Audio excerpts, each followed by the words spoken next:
ওই লোক আমার চেয়ে অনেক বেশি বেতন পায়, সে কেন আমার চেয়ে বেশি বেতন পাবে? তারা কত টাকা বেতন পায় বা না পায় তার সাথে আপনার সম্পর্ক কি? আপনি কি করেন?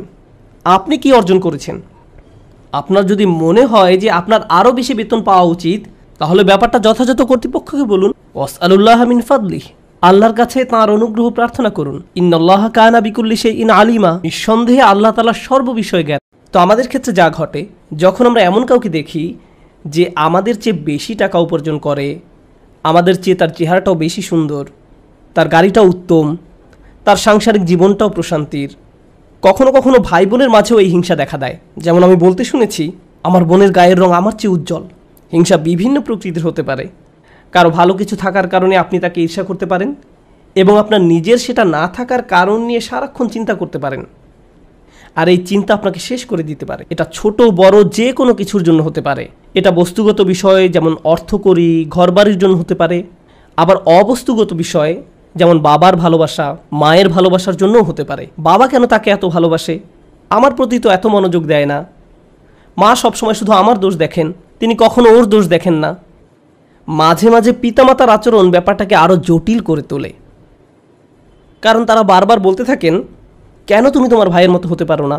ও কত লক্ষ্মী। তাদের এমন আচরণ পরিবারের ভিতরে আরও বেশি হিংসা তৈরি করে। আল্লাহ এখানে বলছেন, অন্যদের যা দেয়া হয়েছে তার জন্য আকাঙ্ক্ষা করো না। আপনি নিজেই তো দেখতে পান যে আপনার চেয়ে ভালো চেহারার মানুষ রয়েছে, আপনার আমার চেয়ে বুদ্ধিমান মানুষও রয়েছে, আমাদের চেয়ে বেশি টাকা কামাই করে এমন লোকজনও রয়েছে। পরিবারে এমন কেউ থাকতে পারে যে আপনার চেয়ে বেশি প্রশংসা লাভ করে। কখনো কখনো হয়তো অন্যায়ভাবে তাদেরকে প্রাধান্য দেওয়া হয়, কিন্তু অনেক ক্ষেত্রে আসল ব্যাপার হলো, আল্লাহ তার জন্য রিজিকের যে দরজা খুলে দিয়েছেন তা তিনি আমার জন্য খুলেননি, তিনি আমার জন্য অন্য দরজা খুলে দিয়েছেন। আমরা অন্য একজনকে যা দেয়া হয়েছে ঠিক সেটাই কামনা করি। আল্লাহ আপনাকে আমাকে অন্য একজনের মতো করে বানাননি। আল্লাহ অন্য মানুষদের জন্য রিজিকের যে দরজা খুলে দিয়েছেন তা হয়তো আমার জন্য দেননি। আমাদের প্রত্যেকেরই রয়েছে জীবিকা উপার্জনের স্বতন্ত্র সুযোগ। আল্লাহর অনুগ্রহ অর্জন করতে হলে আমাদের প্রত্যেককে যে সুযোগ দেওয়া হয়েছে তার আলোকে কঠোর পরিশ্রম করতে হবে, অন্যদের সাথে নিজেকে তুলনা করে নয়। এই আয়াত যে ইতিবাচক বিষয়গুলোর প্রতি জোর দেয় সেটা আলোচনা করার পূর্বে আমি আরেকটা ব্যাপারে কথা বলতে চাই। এই হিংসা কেন অনেকগুলো বড় বড় গুনাহের মূল কারণ? আমাদের জানা মতে রেকর্ড করা ইতিহাসে আল্লাহর বিরুদ্ধে সর্বপ্রথম যে বিদ্রোহ করা হয় তা হলো ইবলিস শয়তানের বিদ্রোহ। আর এই বিদ্রোহের মূল কারণ ছিল হিংসা। সে কেন এত মনোযোগ পাচ্ছে? তাকে তো জাস্ট মাটি দিয়ে তৈরি করা হয়েছে। এভাবেই অবাধ্যতার শুরু। মানুষ পৃথিবীতে আসার পর সর্বপ্রথম যে পাপটি সংঘটিত হয় তা হলো কাবিল কর্তৃক তার ভাই হাবিলের হত্যা। সেটাও ছিল হিংসার কারণে। এই হিংসা এতটাই জঘন্য আর কদাকার হতে পারে যে আপনি যদি ইয়াকুব আলাইহিসসালামের মতো একজন মহান নবীর সন্তানও হয়ে থাকেন, আর আপনার ভাইও যদি হয়ে থাকেন একজন অসাধারণ ছেলে, যে কিনা এখনও নবী না হলেও তার মাঝে নবীর বৈশিষ্ট্য বিদ্যমান রয়েছে, এই হিংসা আপনাকে এতটাই নিয়ন্ত্রণহীন করে দিতে পারে যে আপনি তাকে হত্যা করতে উদ্যত হতে পারেন। আমি যা বোঝাতে চাচ্ছি তা হলো, হিংসা এবং ঈর্ষাকে ছোট করে দেখা উচিত নয়। ব্যাপারটাকে এমন মনে হতে পারে যে এটি আমার আপনার ভেতরে একটা অনুভূতি মাত্র। মূলত হিংসার আরবি শব্দ হলো হাসাদ, আর হাসাদ শব্দের শাব্দিক অর্থ হলো আঁচড়। তারা এটাকে এভাবে বর্ণনা করে, হিংসা হলো মনের ভেতরে একটি চুলকানি। ঠিক শরীরের চামড়ার উপর কোনো পোকামাকড় কামড় দিলে আপনি যেমন চুলকাতে চান, সেরকম এটি যত চুলকাবেন অবস্থা তত খারাপ হবে। আপনার উচিত হলো একে উপেক্ষা করা, এবং এক সময় এটা এমনিতেই ভালো হয়ে যাবে। আপনাকে এটা উপেক্ষা করতে হবে। এটাই হাসাদ। ইমাম হাসান রাদিয়াল্লাহু তাআলা আনহু বলেন, আমি হিংসুকের চেয়ে এমন কোনো অনিষ্টকারী দেখিনি যাকে আসলে বেশি ক্ষতিগ্রস্ত ব্যক্তির মতো দেখায়। সাধারণত কেউ ক্ষতি করলে অন্য একজন তার এই ক্ষতির কারণে ক্ষতিগ্রস্ত হয়, কিন্তু হিংসার ক্ষেত্রে ক্ষতিকারী নিজেই নিজের ক্ষতি করে। সে হিংসা করছে, কিন্তু এই হিংসার কারণে নিজেই নিজের অনিষ্টের শিকার হচ্ছে। আর এ কারণেই সূরা ফালাকে হিংসুকের হিংসা থেকে আমরা আল্লাহর নিকট আশ্রয় প্রার্থনা করি। ওয়া মিন শাররি হাসিদিন ইযা হাসাদ। হিংসুকের অনিষ্ট থেকে যখন সে হিংসা করে, ঠিক সেই মুহূর্তে যখন সে হিংসা করে, এটা খুবই গুরুত্বপূর্ণ একটা ব্যাপার। এই হিংসার কারণে আপনার আমার জীবনে ভয়ঙ্করতম সমস্যা তৈরি হতে পারে। এখন আমি নিজেকে বিশ্লেষণ করতে চাই। যখন আমি নিজেই অন্যকে হিংসা করতে শুরু করি, তখন কোন কোন ধরনের নেয়ামত থেকে নিজেকে বঞ্চিত করি? যখন আমি নিজেই অন্যের উন্নতি সহ্য করতে পারি না, ব্যাপারটা আর একটু খোলাসা করে বলছি। তামান্নি জাওয়ালিন নি'মা লিদুনিহি, আপনি ইচ্ছা করেন যে তার যেন এই নিয়ামতটি না থাকে। ব্যাপারটা এমন নয় যে আচ্ছা ওই ভাই খুবই শক্তিশালী, আমি যদি তার মতো শক্তিশালী হতাম। না না না, আমি ইচ্ছা করি যে সে অসুস্থ হয়ে পড়ুক আর আমি শক্তিশালী হয়ে উঠি। আপনি ইচ্ছা করেন তার মাঝে যেন ওই ভালো বিষয়টা না থাকে। কোন কারণে সে ওইটা পাবে? আচ্ছা সে প্রমোশন পেয়েছে, এখন আমারও ইচ্ছা হয় যে আমিও যেন প্রমোশন পাই। না না না, হিংসা হলো আমি চাই সে বরখাস্ত হোক আর আমি প্রমোশন পাই। আপনি তার ব্যর্থতা দেখতে চান, আপনার ভেতরের কিছু একটা চায় তার যেন পতন ঘটে। তার পতনের ফলে আপনার জীবিকায় সমৃদ্ধি আসে না, আপনার এতে কোনো উপকার হয় না, তবু আপনার ভেতরের কিছু একটা তার পতন কামনা করে। যদি তার পতন ঘটে তাহলে আপনার কাছে তা ভালো লাগবে। এটাই হলো হাসাদ। কিভাবে এটা একজনের ভালো দিক ধ্বংস করে দেয়? আমরা ইবলিস শয়তান সম্পর্কে জানি। আল্লাহ তাকে ফেরেশতাদের কাতারে রেখেছিলেন, এর চেয়ে উন্নত কোনো মর্যাদা হতে পারে না।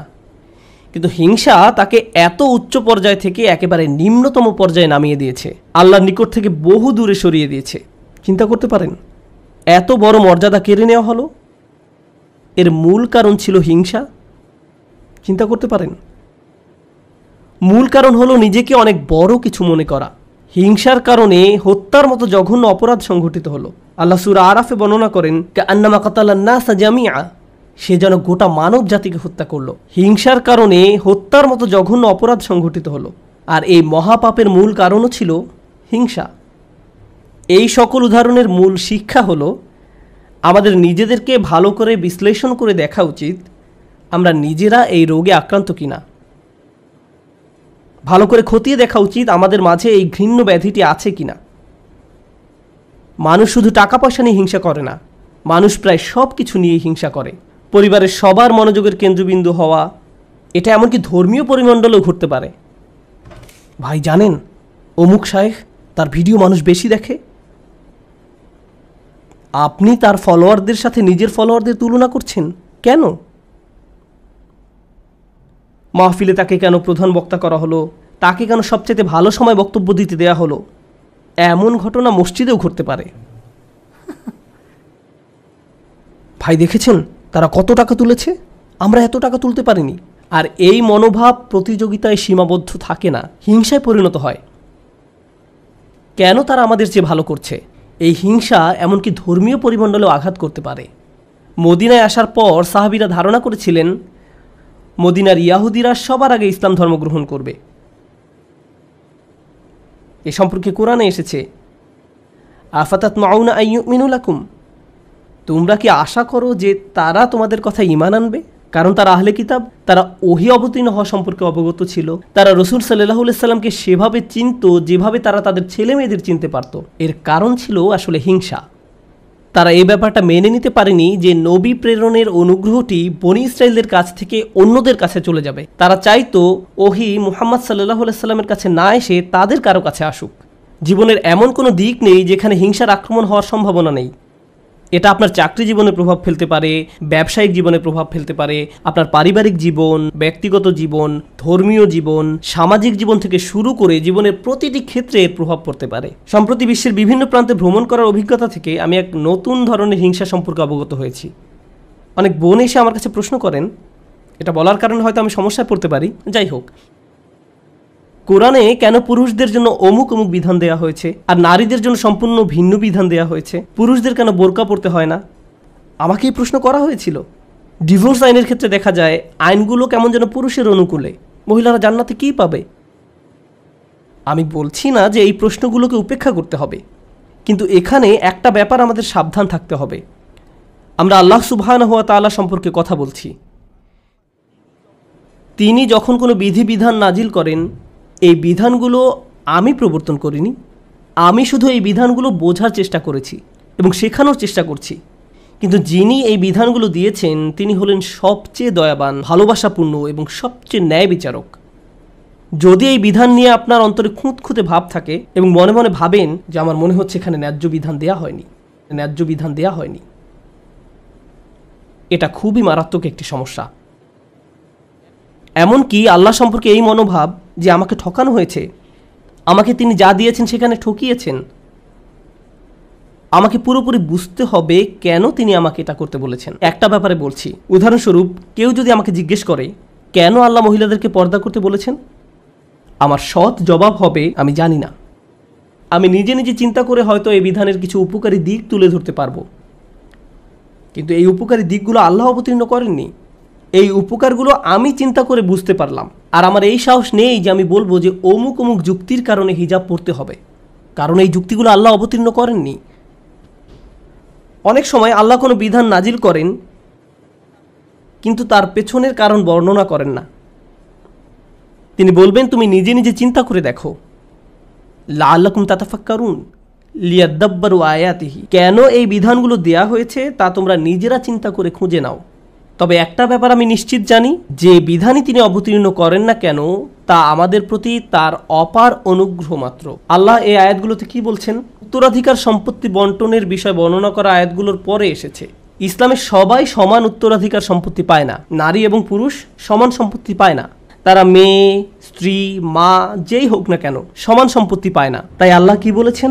লিররিজালি নাসিবুম মিম্মা ইকতাসাবু ওয়া লিন-নিসাই নাসিবুম মিম্মা ইকতাসাবনা, পুরুষদের জন্য রয়েছে অংশ তারা যা উপার্জন করে তা থেকে, এবং নারীদের জন্য রয়েছে অংশ যা তারা উপার্জন করে তা থেকে। এই আয়াতে মিন অর্থাৎ থেকে এই শব্দের ব্যবহারটি লক্ষ্য করার মতো। এই পৃথিবীতে যত কিছুর জন্য আপনি কাজ করেন তার সবটুকুর ফসল পাবেন না, এর থেকে একটি অংশ পাবেন আর বাকি অংশ পরে পাবেন। অথবা আপনি কাজ করেছেন কিন্তু তার কিছু অংশ সুফল পাওয়ার যোগ্য ছিল না, যেমন হয়তো আপনার নিয়ত শুদ্ধ ছিল না, কাজটা যথেষ্ট পরিশুদ্ধ ছিল না, তাই আপনি আপনার কাজের সেই অংশের মূল্য পাবেন যা মূল্য পাওয়ার যোগ্য ছিল। তাই আল্লাহ বলছেন পুরুষরা কি পাবে তার জন্য একটি মান আমি নির্ধারণ করে রেখেছি, আবার নারীরা কি পাবে তার জন্য একটি মান আমি নির্ধারণ করে রেখেছি। তারপর তিনি বলছেন ওয়াসআলুল্লাহ মিন ফাদলিহি, কুরআনের অসাধারণ একটি বাক্য। এর অর্থ হলো আর আল্লাহর কাছে তার অনুগ্রহ প্রার্থনা করো। এখানে ফাদল দ্বারা শুধু অনুগ্রহ বোঝায় না। হিংসার ক্ষেত্রে হিংসুক ব্যক্তি মনে করে অমুক আমার চেয়ে বেশি ফাদল পেয়েছে, অমুক ব্যক্তি সম্পত্তির দিক থেকে আমার চেয়ে বেশি ফাদল বা অধিক আনুকূল্য পেয়েছে, অথবা চেহারা সুরতের দিক থেকে বা সুযোগ সুবিধার দিক থেকে বেশি আনুকূল্য পেয়েছে। বাসায় কোনো মেয়েও এমনটা অনুভব করতে পারে, কারণ তার বোন বিয়ের সব প্রস্তাব পাচ্ছে কিন্তু সে পাচ্ছে না, আমার বোন আমার চেয়ে বেশি ফাদল পেয়েছে। আল্লাহ বলছেন যদি তুমি ফাদল পেতে চাও তাহলে আল্লাহর অন্য কোনো সৃষ্টির চেয়ে বেশি চাওয়ার পরিবর্তে সরাসরি আল্লাহর কাছ থেকে নিজের জন্য ফাদল চাও। নিজেকে অন্যদের সাথে তুলনা করা বন্ধ করো, বরং আল্লাহর নিকট থেকে তুমি নিজের জন্য কি পেতে পারো তার দিকে মনোযোগ দাও। মনে মনে ধরে নাও যে আশেপাশে কারো কোনো অস্তিত্ব নেই, অন্যদের কি আছে সে সম্বন্ধে চিন্তা ভাবনা করা বন্ধ করো। মনের উপর যদি এরূপ নিয়ন্ত্রণ প্রতিষ্ঠা করতে পারেন তাহলে খুবই সুখী জীবনযাপন করতে পারবেন। যদি কখনো এমনটা হয় যে তুমি ক্লাসে বসে আছো, স্যারের বক্তব্য শুনতে পাচ্ছ কিন্তু কিছুই বুঝতে পারছো না, মনে মনে ভাবছো আমি জানি না আমি কোন স্বর্গে বাস করছি, কিন্তু তোমার পাশের ছেলে বা মেয়েটি প্রতিবার হাত তুলে স্যারের প্রত্যেকটা প্রশ্নের জবাব দিচ্ছে আর তোমার মন বিষিয়ে উঠছে। মনে মনে ভাবছো যদি মেয়েটাকে কষে একটা চড় দিতে পারতাম, আমি তাকে সহ্য করতে পারছি না কারণ সে সব প্রশ্নের উত্তর দিচ্ছে। তোমার সকল মনোযোগের কেন্দ্রবিন্দুতে এমন একজন যে তোমার চেয়ে বেশি বুদ্ধিমান, যে স্যারের প্রিয় ছাত্র, যে সকলের মনোযোগ পাচ্ছে, যার কারণে তোমার নিজেকে খারাপ ছাত্র মনে হয় বা যার কারণে তারা তোমাকে লজ্জা দিচ্ছে। কিন্তু একটা ব্যাপার কি তুমি খেয়াল করেছো? তুমি সেখানে বসে আছো শুধু তুমি এবং শিক্ষক। তুমি এখানে এসেছো শিখতে, অন্যের দোষ না দিয়ে তোমার উচিত নিজেকে দোষ দেয়া। হায় হায় আমি আমার মনোযোগ হারিয়ে ফেলেছি। নিজের কাছে ব্যাখ্যা দাবি করো কেন তুমি মনোযোগ হারালে। প্রশ্ন করতে গিয়ে লজ্জা অনুভব করো না। তুমি এখানে এসেছো নিজের উন্নতি সাধন করতে, অন্যদেরকে নিজের মূল্য বোঝাতে নয়। তুমি এই জন্য শিখতে আসোনি। একই কথা প্রযোজ্য চাকরির জায়গায়, পরিবারের। অন্য কাউকে বেশি দাম দেওয়া হচ্ছে বলে আপনি নিজেকে গুটিয়ে ফেলবেন না। যদি কোনো অন্যায় করা হয় আপনি কথা বলুন, কোনো কিছু যদি বলার থাকে বলুন। যদি কোনো কিছু আপনাকে বিরক্ত করে ভেতরে ভেতরে জ্বলবেন না এবং এটাকে বড় হতে দিবেন না, নিজের ভেতরে ঘৃণা তৈরি হতে দেবেন না। আমরা আল্লাহর নিকট যে দোয়াগুলো করি তার একটি হলো ওয়ালা তাজআল ফি কুলুবিনা গিল্লাল লিল্লাযিনা আমানু, ঈমানদারদের বিরুদ্ধে আমাদের অন্তরে কোনো বিদ্বেষ রেখো না। যখন আমরা কিয়ামতের দিন তার সামনে দণ্ডায়মান হব তখন যেন আমাদের অন্তরে ঈমানদারদের বিরুদ্ধে কোনো গিল বা খারাপ অনুভূতি না থাকে। আমরা দুনিয়াতেও এটা চাই না, আর জান্নাতে আল্লাহ আমাদের থেকে তা দূরে রাখুন। তাই এই ব্যাপারটা পার্থিব জীবনে ঘটতে পারে। এমন হতে পারে যে কারো বিরুদ্ধে আপনার অন্তরে হিংসার মনোভাব তৈরি হচ্ছে। ও সে তো এই পজিশন পাওয়ার যোগ্য নয়, সে তো অমুক কাজ করার যোগ্য নয়। আপনার অন্তরে যদি এমন অনুভূতি তৈরি না হয় তাহলে সেটা খুবই ভালো। কিন্তু অনেক মানুষ আছে যারা এভাবে চিন্তা করে, ওই লোক আমার চেয়ে অনেক বেশি বেতন পায়, সে কেন আমার চেয়ে বেশি বেতন পাবে? তারা কত টাকা বেতন পায় বা না পায় তার সাথে আপনার সম্পর্ক কি? আপনি কি করেন? আপনি কি অর্জন করেছেন? আপনার যদি মনে হয় যে আপনার আরও বেশি বেতন পাওয়া উচিত, তাহলে ব্যাপারটা যথাযথ কর্তৃপক্ষকে বলুন। ওয়াসআলুল্লাহ মিন ফাদলিহি, আল্লাহর কাছে তাঁর অনুগ্রহ প্রার্থনা করুন। ইন্নাল্লাহ কানা বিকুল্লি শাইইন আলিমা, নিঃসন্দেহে আল্লাহ তাআলা সর্ববিষয়ে জ্ঞাত। যখন আমরা অন্যের সাথে নিজেকে তুলনা বন্ধ করব, যখন পুরুষ বা নারী হিসাবে কি পেলাম বা কি পেলাম না এসব নিয়ে চিন্তা করা বন্ধ করব, অমুক অমুক ব্যক্তির কারণে আমি পেছনে পড়ে আছি এমন চিন্তা করা বন্ধ করব, আপনার এবং আল্লাহর মাঝে আর কেউ নেই। যদি কোনো বিষয়ে অগ্রগতি অর্জন করতে চান, সরাসরি আল্লাহকে বলুন ওয়াসআলুল্লাহ মিন ফাদলিহি। অন্যথায় সারা জীবন ধরে কেবল অন্যের বিরুদ্ধে অভিযোগই করে যেতে পারবেন। কিভাবে তারা আপনার প্রতি অন্যায় করেছে, কিভাবে তারা আপনাকে সুযোগ থেকে বঞ্চিত করেছে, কিভাবে সবাই পেয়েছে কিন্তু আপনি পাননি। আর এভাবে অভিযোগ করলে আপনার জীবন তো দুর্দশাগ্রস্ত হবেই, আপনার কারণে আপনার আশেপাশের মানুষের জীবনও দুর্বিষহ হয়ে পড়বে।